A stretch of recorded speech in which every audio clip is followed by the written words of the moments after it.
I'm here on Hastings seafront. It's chilly, lots of traffic, seagulls circling overhead, and a very, very long way from the intense heat and dangers of the Australian outback. In a moment's time, I'll be meeting Richard Holdsworth, a man who, at the age of 20, made the trip down under aboard a cargo ship. He was attacked by a knife-wielding stowaway, and that was just the start of his journey. He became a herdsman, tending thousands of cattle, and got stuck in one of the most dangerous places on Earth. I know all about this because he's written about his experiences, and I've come to his home to find out more.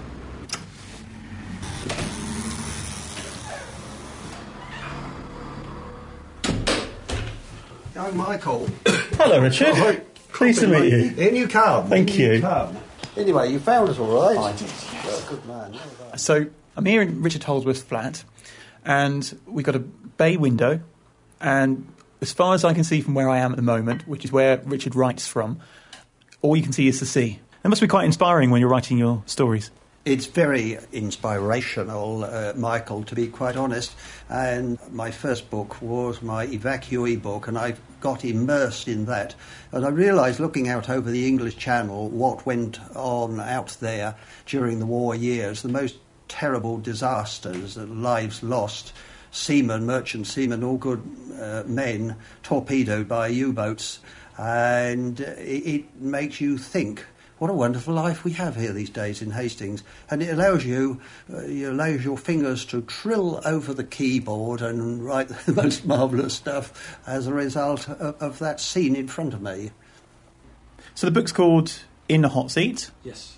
And it began in the 1960s. You're a young man, around Yes. 20 years old. Yes. Now, your journey to Australia Yes. was far from stress-free. You were threatened. Yes, 2 days out on the high seas in this cargo ship, crew of 86 people, all men, and me, the boy, who was paid $1 a week to conduct these stud cattle and horses to Australia. 2 days out, and I went down into the hold to get the cattle feed. When I'd been down the day before, I thought it was eerie down there. The ship creaks and the light swings and shadows move and that sort of thing. But on the second day, I was not mistaken. There was a person down there, and he jumped out on me with a knife in his hand and said sort of basically, "You split on me, mate, and I'll bloody well do for you." And How did that make you feel then at the time? I mean, when you must have been terrified, surely. I don't think I was so much terrified. You got to bear in mind I was a young man. I'd scarcely been out of my village, but very quickly I came to the conclusion that I wasn't going to split on this guy for the simple reason that every day I had to go into the hold of the ship. And if he got to know that I was putting it around that he was on board the ship, he did have this knife in his hand, and to all intents and purposes, he was going to use it. Once we call in at the Canary Islands, a bunkering service, that's where they fueled the ship, and then Cape Town, and 2 days out from Cape Town, he gave himself up. And lo and behold, I had the only cabin that had a spare bunk in it. And Bosun brought him along one day and said, "He's kipping in this berth of yours, in this cabin of yours." And instead of this guy saying, "Oh, geez, that was nice of you, mate, not to split on me," he was an obnoxious so-and-so, as I think you've probably gathered from the book, Michael.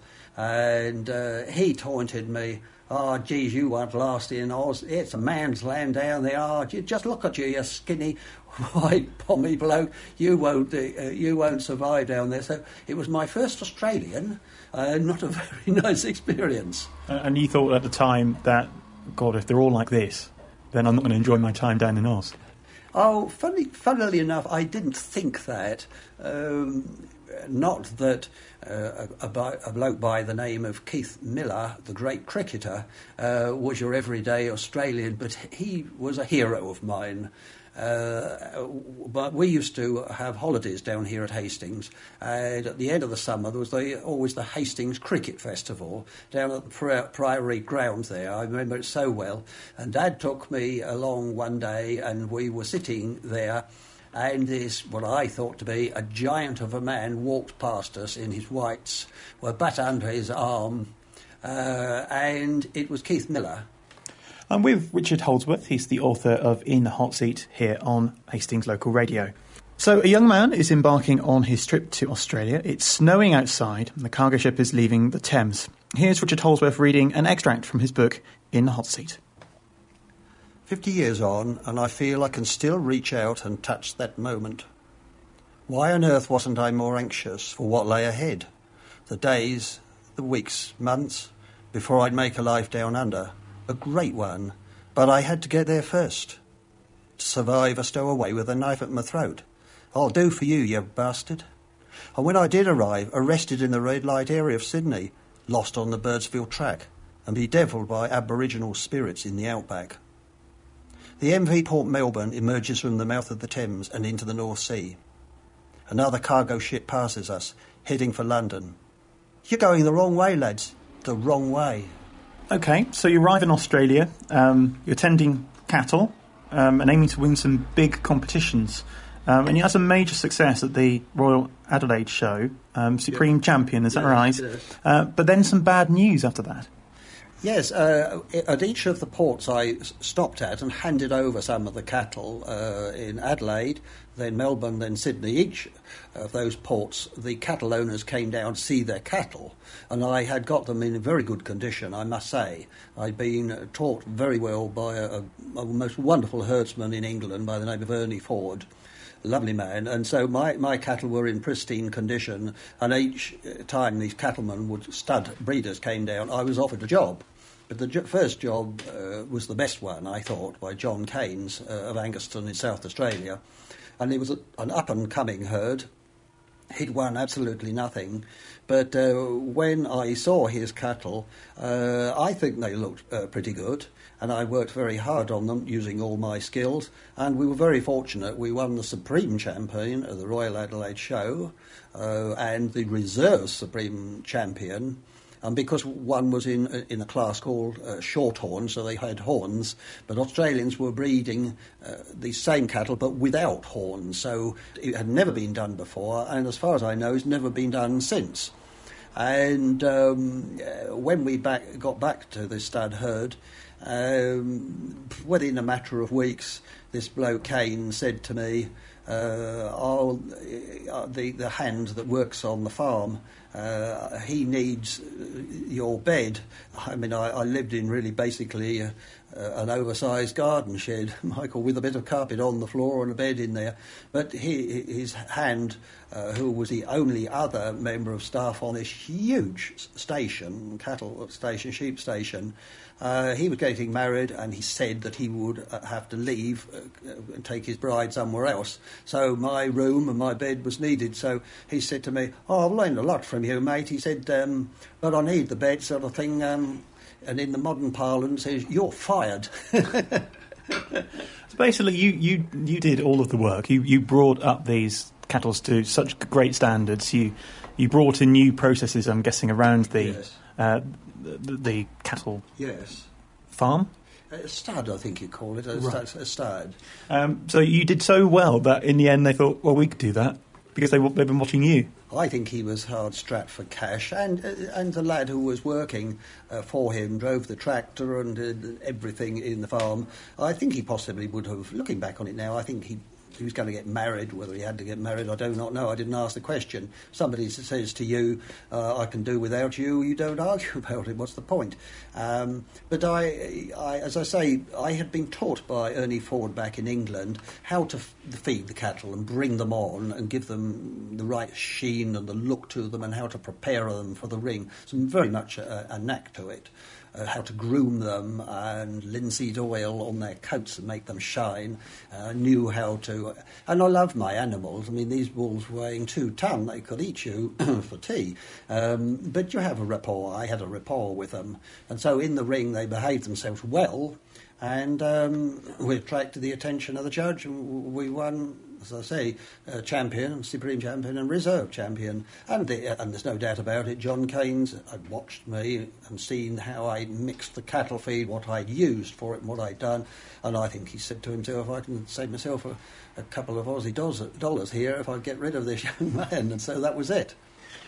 So after this, you had to go off to the employment office.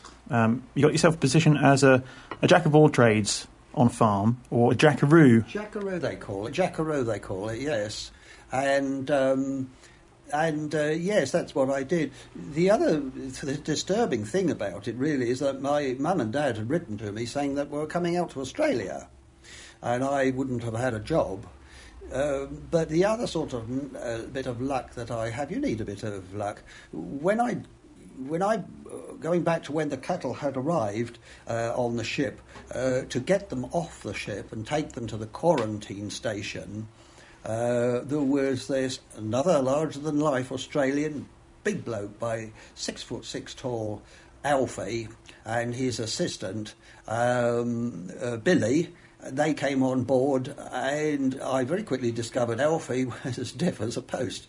And with this huge booming voice, right, lad, we're taking your cattle off the quarantine station. You want to come along with us? And they hoist them over the edge and put them in a barge. We sailed down the river, took them to the quarantine station.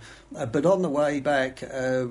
he said to me, when you come back through Adelaide, he said, if you're coming back through Adelaide, he says, oh, we'll pick you up, doesn't matter whether it's at the station or the airport or whatever the hell it is, well, won't we, Billy? And Billy nodded, yeah, oh, we will, Alf.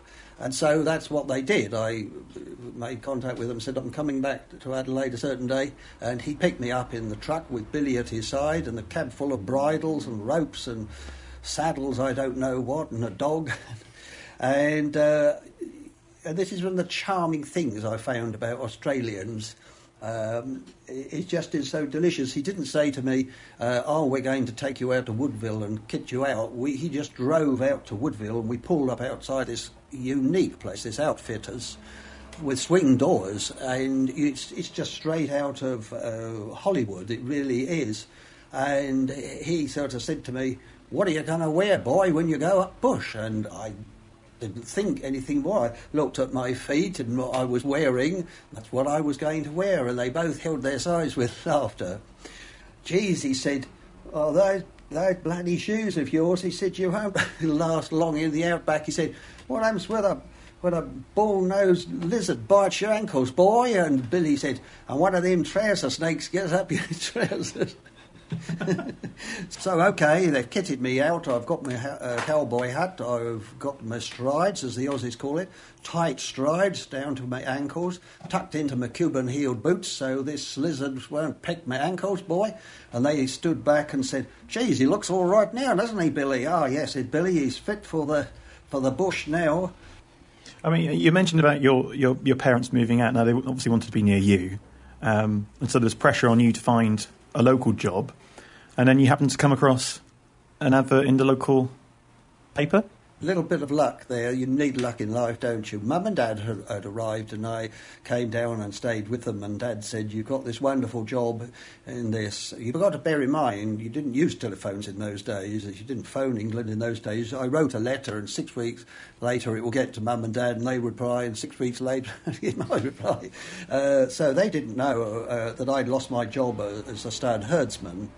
So Dad said, well, there'll be a lot of other herds. And I said, yeah, well, they're miles and miles away if you've come all the way out here to be with me, and I want to be with you. So I went into Adelaide, and the city, lovely city, and the newspaper is the Adelaide Advertiser, the only morning paper. And I was walking along scanning adverts for all manner of things that I couldn't do. But there was this little advert which said, trainee agricultural journalist. And no experience as a journalist necessary, but a good sound backing in agriculture.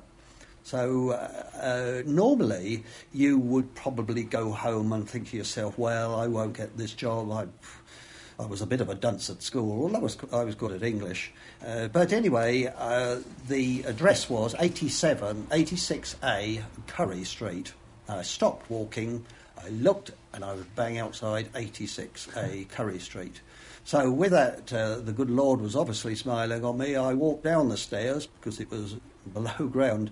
I went in and I said, I've got the paper and I've seen the advert. I wondered if I could make an appointment. And this very severe-looking woman said, have you got no, I haven't got an appointment. She said, I'll see if Ron Stewart is available. And she came back out a couple of minutes later and I was ushered into this big room with this dumpy little man behind a desk covered in newspapers and books and surrounded by phones, and he was the hub of the Adelaide Stock and Station Journal, which served the whole of the state of South Australia on stud, cattle sales, wool sales, you name it. It was the Bible. And Stuart sort of eyeballed me. What the hell are you doing here, and what's your background, and where were you educated? And I found that the Aussies, certainly in those days, were very impressed with English education. He didn't know that, in fact, I was a bit of a dunce, but I was educated, Mr. Stewart, at Wallingford Grammar School. And you could see that's pretty good, isn't it? Anyway, cut a long story short, I'll be in touch with you. So I went home and I told Mum and Dad. And I had actually, when I was working with stud cattle, I wanted to know the breed lines, the blood lines of all the cattle, the breeders, and so I had jotted it down and I turned it into a book, all handwritten, the history of stud shorthorns. So my father is wisdom, it was, he said, well, I think that Ron Stewart would really be impressed with this book.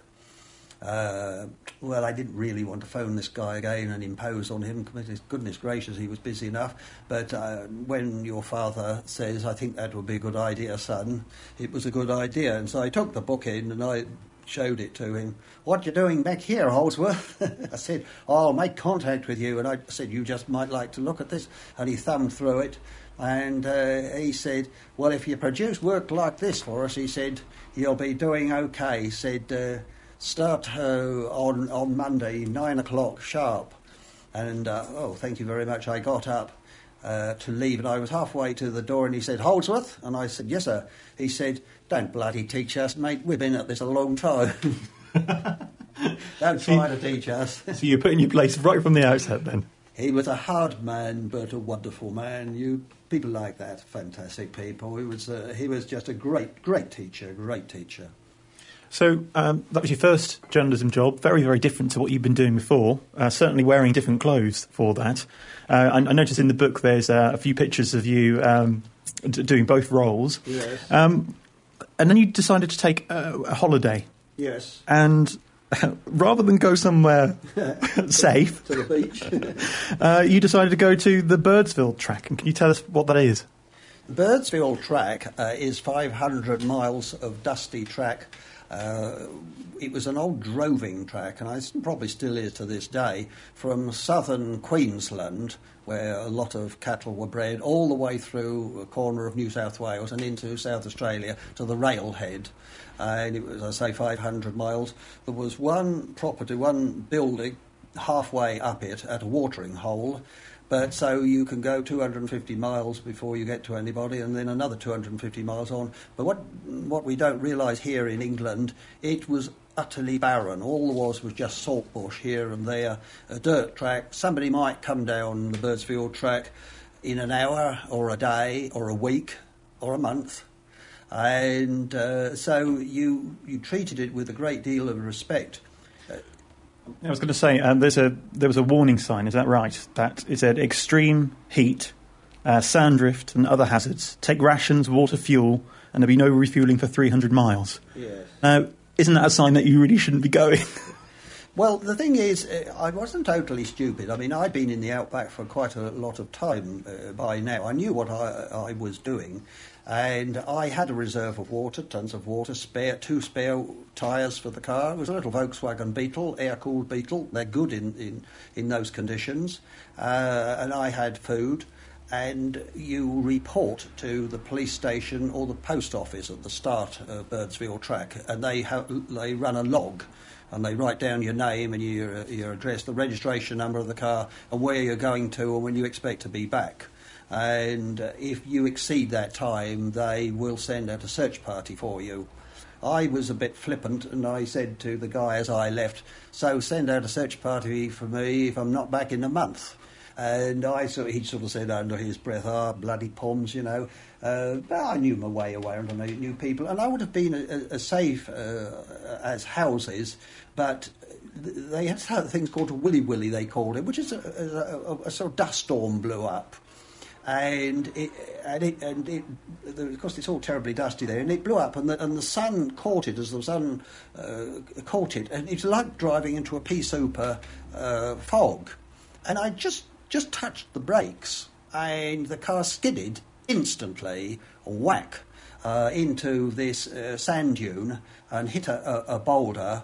And it's not too much of a disaster. You get out, and I'd got a shovel with me, and I could dig it out and that sort of thing, but I couldn't do that, and I was beached there, and I was stuck. Isn't it true that on the sign for this road it also said, in case of a problem, you must stay in your vehicle? Yes. And why was that? Well, because a vehicle is very much easier seen by aircraft flying over, and you do all manner of precautions. You break the mirrors of the car, and you put a little mound of sand, and you put the broken mirror there because the sunlight catches it. You trace out SOS in bricks on the road so they can see it, and so those are all the sort of things. I mean, I knew to do that. I knew to stay in the vehicle because, as I say, it was much easier. They would send out a light aircraft after a while searching for me. But my problem was that I'd said to this guy, send out a search party within a month. They probably, when I didn't get to the Birdsville Hotel, they would have alerted somebody and they would have come and found me. But I think it was only a few weeks after then a whole family of 5 people perished. They didn't stick with the vehicle. They set out to walk in the terrible heat. You just cannot believe how hot it is. You described it as driving through a furnace. Through a furnace, absolutely. You just cannot believe. You cannot put your hand on the roof of the car. It would burn you, literally. There's no cloud. Heat is enormous. I mean, Burke and Wills, the great explorers, had died years before, and they'd been equipped with all manner of food and backup and all this and that sort of thing. But this family died. They ran out of fuel and got lost, disorientated. They found the vehicle. Then they were searching for them, and they found them dotted about, died of exhaustion. And the ants eat your body, eat your flesh away. I don't. So you were stuck in the car. You put down your mirrors to try and alert aircraft. How long were you there for? I went to sleep, and I wasn't certain when I woke up. I think it probably was the next morning. To this day, I don't really remember that detail. But I put one leg out of the car on the ground, on the shaded side, to try and get some sort of air around me. And I woke up being stung by these bull ants. And you're talking about, these are the size of a penny piece. And these are not tiddly little things. And I screamed and knocked them off. I was in quite a bit of distress. But lo and behold, out of the heat haze appeared this Land Rover. And you cannot believe it. He was driven by a guy by the name of Ron Nicola. I'd had a beer with him. He was an English guy, an ex-paratrooper in Australia, a single man. And as you do, Ron had done all manner of things. He'd been a foreman at Broken Hill Party. He'd been at Mount Isa. He'd done opal prospecting. And he was driving back down there, and he found me and towed me back. And just leaping ahead, Michael, 45 years later, I have the flat at St Leonards-on-Sea. I join Hastings right to circle, and who walked into the room but Ron Nicola, 45 years later, is Wow. living in Hastings. Can you believe it, really? It's amazing. Isn't it amazing? Absolutely. Amazing. Now, you were there for 8 years, and it still means an awful lot to you, Australia Yes, does. And yes. it was clear in your book, because it's basically 2 books in one. It's the story of your time in Australia, and then the last sort of 10% of the book Yes. is basically telling people about Australia as it is now. Yes. Aussie Update. Well, I just work on the theory that a lot of people have interest in Australia. If you meet the man in the street and say, if you didn't live here in Hastings, where would you like to live? And they'd probably say, oh, I'd like to go to Australia. I think that'd be number one. A lot of people have relatives there, even probably going back to Ned Kelly. They probably, going back 5 generations, they went out in chains. But we have an enormous respect, I think, for Australia and interest in Australia. So my book is written 40 years ago. I just wanted to bring it absolutely up to date, and I wanted to tell people what to see and where to go, because it's a wonderful country, and not just see the cities, but get out of the cities, get into Victoria, go out the Mildura area, which is a fantastic area where they grow all the citrus and plums and pears, apples, you name it, all the wine growing, and then go on from there, Mildura and places like that. It is superb. In South Australia, go to the Barossa Valley, their wines are world famous, go there, there's so much to see. Go on from there, go up to Port Augusta and Port Pirie. I wouldn't suggest you take on Birdsville Track, although I think it's probably tarmac by now. But you can go. There are many, many companies who do tours through there. And you can either sign up to do what I did as a jackaroo, droving cattle or sheep for 5 days and living in a tent under the stars. And I put all the facts in my book: who to contact, where to contact, telephone numbers, where to hire cars, campers, the airways, the train. Travel by train around Australia. You see it wonderfully. The Garn is a train that runs from Adelaide through Alice Springs up to Darwin. I think it takes 2 or 3 days. But it is a fantastic way of seeing Australia. So, I put all that in my book, because by my book, here I go, doing a bit of a sales spiel. I should be a double glazing salesman, shouldn't I? But it is a good book, and it has all those facts there, and it really can show you the Australia which I got to know and loved. Richard Holdsworth, thank you very much. A pleasure, Michael. Thank you. And if you'd like to meet Richard Holdsworth, he'll be on hand to sign copies of the book in the hot seat on Saturday the 12th of November between 10 a.m. and 3 p.m. He'll be at Waterstones, Priory Meadow here in Hastings.